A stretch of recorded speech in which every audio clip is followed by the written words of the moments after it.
یک مبارزه جذاب و خونین امیدوارم لذت ببرین بین الکساندر ولکوف و تام آسپینال.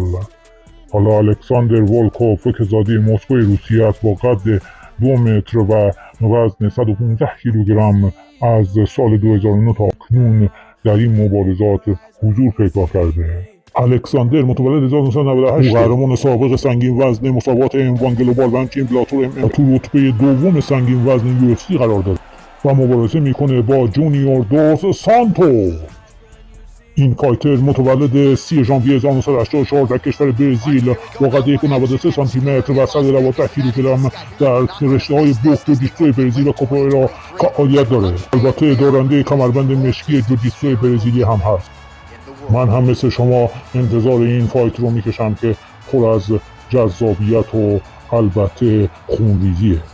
فایترها با این حرکات آمادگیشون نشون میدن. با اجازه داور وسط شروع مبارزه رو داریم.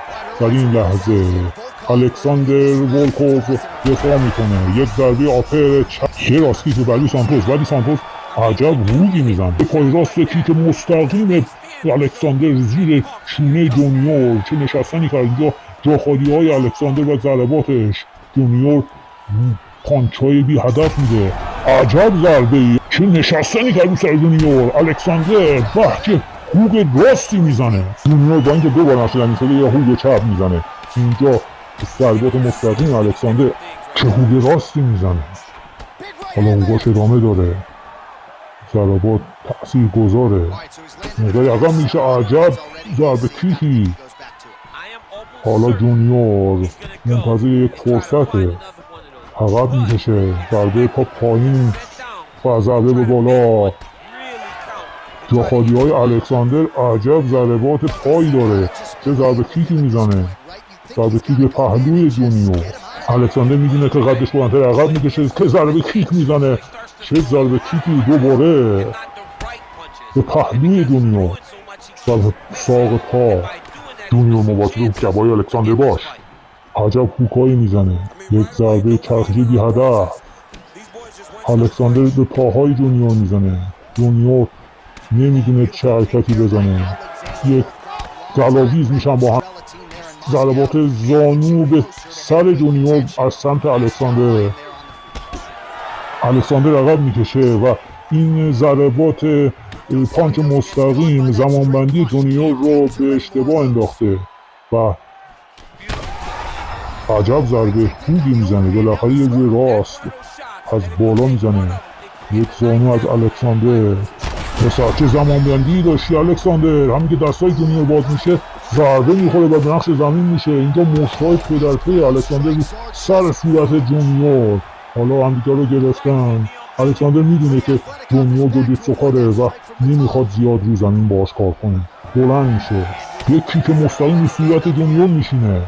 الکساندر عقب میزنه، موچ پاش. عجب ضربات پایین و بالایی میزنه. استاد ضربات لگه. عجب یک آپری جونیور. چی شده؟ هوگ راستش نمیرسه. عجب هوگ چپی میزنه. این مرد باره. این ضربه الکساندر جونیور رو میکشه. الکساندر جونیور رو کشتی. چه ضربه هوگی زدی. نگاه کنین تمام صورت جونیور غرق خونه. دیگه آخرین ضربه الکساندر رو صورت جونیور نقش بست. اومد یک کیک چپ بزنه ولی سرعت ضربه هوگ الکساندر خیلی بالاتره. پسر چی کردی تو؟ جونیور رو کشتی الکساندر. من کنار این رینگ پر از خون هیجان امیدوارم از تماشای این مبارزه و فایت لذت برده باشین. این خوشحالی حقته.